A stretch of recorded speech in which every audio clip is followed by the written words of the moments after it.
বিবাহের জন্য তাকে এখতিয়ার দেওয়া হলো। জবরদস্তি করে বিয়ে দিতে পারবেন না, মেয়ের মত লাগবে। মেয়েকে জিজ্ঞেস করতে হবে।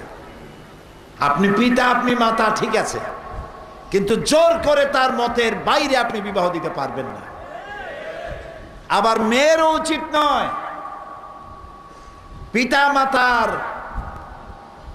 পিতা মাতাকে না জানাইয়া মোবাইল দিয়া SMS করে বিয়ে করা। এতেও কপাল পড়বে, এটাও কপাল পড়বে। তোমার বয়স কম, যার সাথে তোমার প্রেম হয়েছে, তোমার পিতামাতার মর্যাদার জুতার কাছেও সে হয়তো দাঁড়াইতে পারে না। তুমি বড় লোকের মেয়ে, তোমাকে বিয়ে করলে তোমার বাড়িটা দখল করতে পারবে। এই জন্য ভালোবাসার ভরিতা করে তোমাকে ফাঁদে ফেলে। তোমার বয়স ওই রকম হয় নাই যে তুমি এই ফাঁদ বুঝতে পারবে। সেই জন্য মা বাপ এড়িয়ে, মুরব্বি এড়িয়ে, কোর্ট ম্যারেজ যারা করেছে, লাভ ম্যারেজ যারাই করেছে, নুকসান হয়েছে। লাভ হয় নাই, নুকসান হয়েছে অধিকাংশ ক্ষেত্রে। তবে নবী করিম সাল্লাল্লাহু আলাইহি সাল্লামের সুন্নাত হচ্ছে নারী এবং পুরুষ উভয়কে দেখে নেবে এবং কুপুতে মিল হতে হবে। নারী উচ্চ শিক্ষিতা আর ছেলে মেট্রিক পাস করতে 7 বছর বাকি, ফার্স্ট ডিভিশনে ফেল করছে 3 বার। বড় লোকের ছেলে, গলায় সোনার চেন, দেখতে আলকাত্তারার মতো, কিন্তু মেয়ে চাই পূর্ণিমার চাঁদের মতো। এটা কি মিশবে? মিশবে না। মেয়েরাও আজকে কম যায় না। আগে তো মেয়ে দেখতে যাওয়া হতো, বলতো দাঁড়াও, মেয়ে দাঁড়াইতো, দাঁত বের করে, দাঁত বের করতো। মাথার চুল কত, চুল ফালাও, হাঁটো, হাঁটতো। আপনি কি গরু কিনতে গেছেন? এটা তো মানুষ। নাম কি? না না না, জিজ্ঞেস করতেছে মেয়েকে নাম কি? আধুনিক নাম। কয় যে আমার নাম অক্সিজেন বেগম। সুন্দর নাম, এটাই তো চাই। কোরআন শরীফ পড়তে জানি কিনা তা জিজ্ঞেস করে না। রবীন্দ্রনাথের প্যান প্যানানি সুর জানো কিনা, সারে গামা, পাদানিসা, বাবা খালু, মামা নানা, এগুলো জানো কিনা?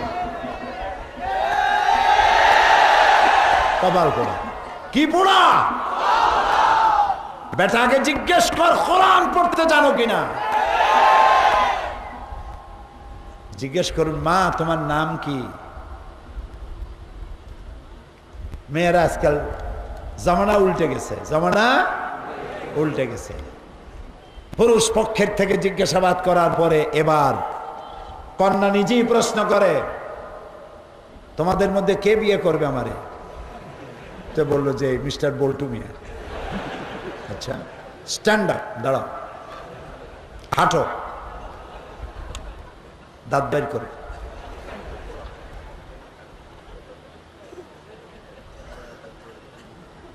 হাতে সিরিঞ্জ থাকে, রক্ত নেবো, এইডস আছে কিনা দেখবো। যদি পছন্দ না হয় অ্যাবাউট টার্ন, বাড়ির দিকে ডবল মার, যা। সমান অধিকার। যদ্দূর পানিতে নামবেন অদ্দূর ভিজবেন। ইসলাম বলেছে উভয় উভয়কে দেখে নেবে, সুন্নাত। অধিকার সমান। কিন্তু ছেলে আর মেয়ে দুজন এক রুমের মধ্যে দেখা সাক্ষাৎ করবে না, সেখানে মুরব্বী কেউ থাকবে। তারপরে একে অপরকে দেখে নেবে। রাসূলুল্লাহ বলেছেন, হতে পারে তোমার চোখে আল্লাহ তাকে ভালো লাগায় দিতে পারেন। এবং দোয়া করতে হবে প্রত্যেকটি অবিবাহিতা মেয়েকে যে আল্লাহ তাআলা একটা চরিত্রবান যুবক ছেলে আমার জন্য, একজন দিনদার ইমানদার স্বামী আমাকে দিও। আর অবিবাহিত যুবকদেরকে দোয়া করা উচিত, আল্লাহ একটা সালেহা নেককারিনী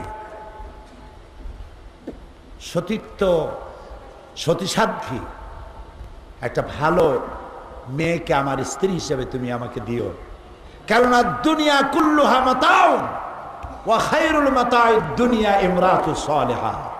রাসূলুল্লাহ বলেছেন দুনিয়ার সব সম্পদ, এর মধ্যে শ্রেষ্ঠ সম্পদ হলো সতীসাধ্বী নেককারিনী স্ত্রী।